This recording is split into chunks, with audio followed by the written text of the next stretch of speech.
Yeah, the moral superiority of Tim Pool.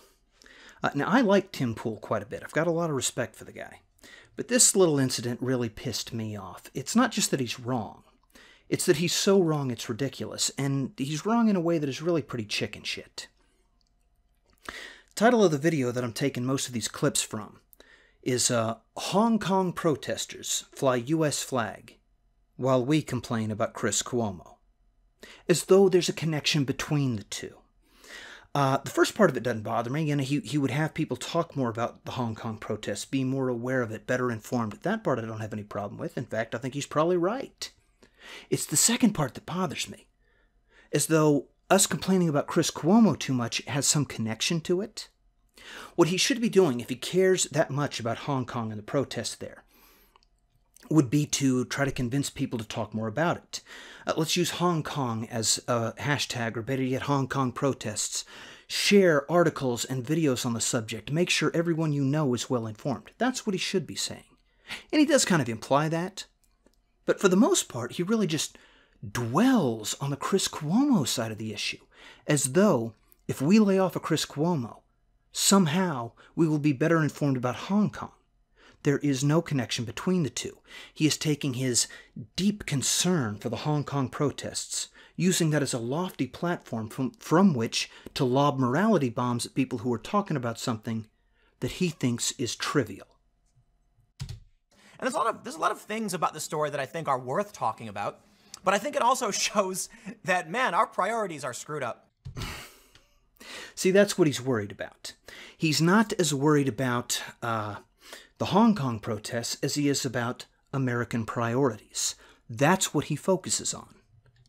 I decided to take a look at the worldwide trends, and what I found was Hong Kong doesn't even appear on the trending list. Why is Fredo trending? And I think it shows us what our priorities really are in this country. And I think it shows, in my opinion, a dangerous escalation in the culture war. It is much more interesting for us in the US to talk about Chris Cuomo losing his cool than it is to talk about the serious problems that are facing our world. I truly am baffled by this. Okay, so he's baffled by it, but I'm not. I can explain it. For starters, looking at a trending tab to find out what people think is important, that's a ridiculous thing to do. The priorities of the world, or of America in particular, that's not some video game that you win by getting the high score on Twitter. Trending tabs, that's just not a good way to compare anything. Two issues that are closely aligned, you can compare them that way. Like, are people talking more about chocolate ice cream or vanilla ice cream? That makes sense.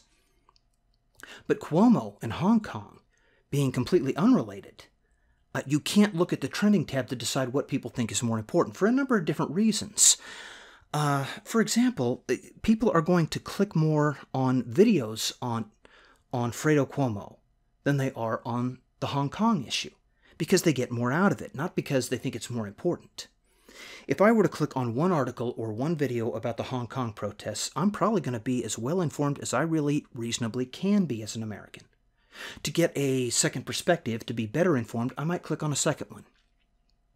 If I'm familiar with some journalist or YouTuber who really knows a lot about that part of the world or that subject in particular, I might even click on a third one to get a really in-depth point of view.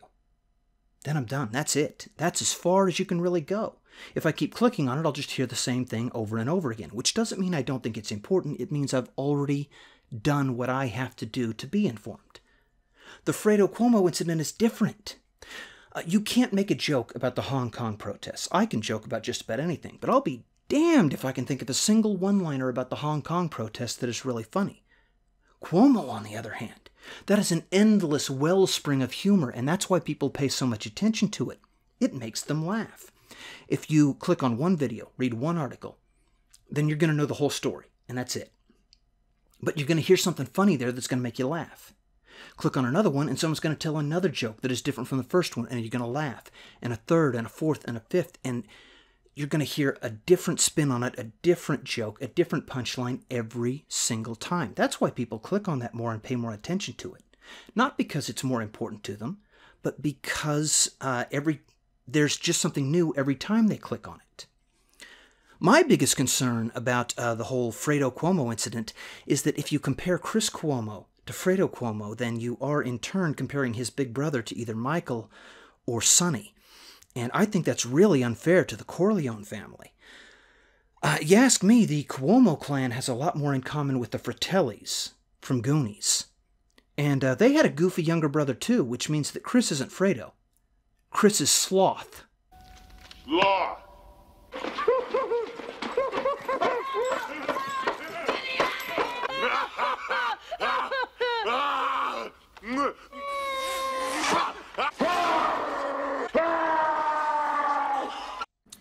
I tweeted out, Hong Kong should be trending. Because this is the US trends, even the Hong Kong trend, I'm sorry, even the worldwide trend doesn't have Hong Kong. Whoa. Now that doesn't sound right. There's got to be a reason for that. I have to wonder, is Twitter suppressing Hong Kong because of the threats that Twitter might get taken down in certain areas? There we go. He says it himself. The Twitter trending is just unreliable for a source of information. And what he just said makes a lot more sense than thinking people just don't care about Hong Kong. For it not to be trending as high, that would make sense, but not showing up at all? People care that little about the subject? Is that what's likely? Or is it more likely that Twitter is altering their own trending feed? We know they're not above it. We know that kind of thing happens. We know that Google and Twitter and organizations like that do that all the time. So that tells you that you can't trust these trending numbers anyway. You cannot base any kind of moral perspective on that. And like I said, it doesn't matter anyway. So what if one story has higher numbers than the other? That doesn't prove to you that people care more about it. Anyway, this is the part of the Hong Kong story that really got him all worked up. Protesters in Hong Kong waving the American flag and singing the American national anthem as they advocate for democracy. That was profound. Yes, it was. And the American flag still represents something very, very important. Meanwhile, we're here complaining about Chris Cuomo being a mean guy to some dude who tried to bait him. America has become a shining light for many countries around the world. And that's why it's a damn shame that, you know, it makes me really sad that what we're seeing in America is people complaining about Chris Cuomo. And I kid you not, it is the #1 trend here. Look, listen, that breaks my heart. We can do better, America. And we have to do better because we have people who are facing down APCs, and we have people who are waving our flags and singing our national anthem. So we need to be better. Okay. So people in Hong Kong are protesting. So we need to lay off a Chris Cuomo? That doesn't make a lick of sense. And here's the part that he's really getting wrong. As far as the Chris Cuomo story goes, people mocking Chris Cuomo, that's not some trivial story. They are doing that in service of America, and I'm not joking. By the time I'm done with this video, I'll explain it. Not only should you not lay off a Chris Cuomo, keep it going. Meme the hell out of that son of a bitch. He is right about one thing, though. And that's where I'm going to take this. You know, we need to be better, America. Well, he's right, we do. Not for the reasons he says and not using the methods that he wants us to use. We need to be better. Because here in America, our media is a fucking disgrace. And that's why we mock Chris Cuomo. I can understand why we as Americans will start focusing on the story. So I'm not gonna just ignore the story. But I do want to stress, first and foremost, the guy apologized. Look, man, not a big fan of the guy, but he did apologize. Oh, he apologized? Doesn't that just make it all go away then, huh? Did you ever hear the philosophy that once a man admits that he is wrong, that he is immediately forgiven for all wrongdoings? Have you ever heard that? Get the fuck out my face with that shit. No. He's a celebrity, and celebrities always apologize, and that doesn't mean shit. Ever. An apology in this case doesn't make a dent in the story anyway. He didn't just get angry and chew some guy out. He tried to pick a fight with a guy. He threatened him with physical violence. He flipped out. He threatened to throw this guy down the stairs. Besides that, Cuomo represents CNN. If he were just some guy that was caught on camera, then maybe this really would be a trivial story. But he's not. Chris Cuomo represents CNN the same way the American flag represents America. More so, maybe, because CNN deliberately backs him. He's not just a symbol. He is their voice. And that's why this story is important. In a later Tim Pool didn't learn anything. He didn't think this through or come to any other conclusion. In a later video, he was still going on about this. If anything, he got worse. And over here, we're sitting, in our chairs going, complain about a cable TV host. And I'm like, man, I feel like we're letting them down. We have to stand tall and be leaders they can look up to. We need to be leaders that they can look up to. No, the average American is not a leader to the average citizen of Hong Kong. That is a ridiculous thing to say, an absolutely arrogant thing to say. America, as a nation, our freedoms, our institutions, the way we defend our freedoms, our values, you can say that all of that creates an example that other nations can try to follow, and that makes us a leader in that regard. But an American citizen is not a leader to the citizens of Hong Kong. That's ridiculous. That's something I would never say. And we really let them down. He said that out loud. What exactly is he envisioning here? Two Hong Kong protesters are sitting there on the lines prepared for whatever's coming their way, and one of them's got his American flag. He looks at it with dreamy eyes, and the guy next to him says, "Hey, you know that Fredo is trending in America, right?" It is as though one of the stars on my American flag just went out. What the fuck is he talking about? Anyway, back to the first video, the we talk too much about Cuomo video. I mean, look, people feel like CNN is lying, they're partisan, they're making things worse, and the culture war is escalating. Okay, so he understands the relevance of CNN in the Cuomo story. So why doesn't he apply that? China is a threat to the United States. Okay, Chris Cuomo isn't. He's a silly guy who got angry and we can make fun of him all day and night. Okay. Here I think I begin to understand Tim Pool's misconceptions. He seems to think that CNN is a sitcom, and that Chris Cuomo is an actor on that sitcom. And I kind of understand that. That's a real easy mistake to make. But CNN is not a sitcom. It is a major news organization. Like I said, America needs to be better because our news media is horrible. They are propaganda machines. They lie. They are fake news. Tim Pool knows this. He reports on that all the time on the horrible excesses of the U.S. media. And I realize that CNN and organizations like them, they're dying. But they are dying a slow death. And while they are dying, they still have power. And Tim knows that. To get Tim to back me up on this, I just clicked on a random Tim Pool video to see if he would agree with me or back me up on that, and I knew exactly where to look in his video to find it. The most important thing you can do, share this video if you think it's important. Because YouTube has deranked my content in favor of corporate players like CNN, MSNBC, Fox News, so... Okay. YouTube deranks Tim Pool's content in favor of corporate media.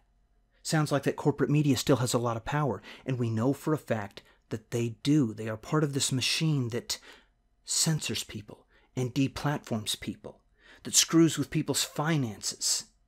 That is an ugly situation. We need to be better, America. We can't allow that. But how do we fight it? How do we fight this media? We can't do it directly. What we have to do is little by little, bit by bit, reveal to the American public as much as we possibly can just how little credibility they should give to these organizations. Every single little thing we do that shows the people just how awful CNN and their anchors are is a good thing for America. That's why mocking Chris Cuomo and CNN is not a trivial thing. That serves American interests and American freedoms. And at the beginning of this video, I told you, Hong Kong and Fredo Cuomo, they're not related at all. Is the Chris Cuomo incident really related to bringing down CNN? Well, yes, there's a direct relationship. I'll show it to you.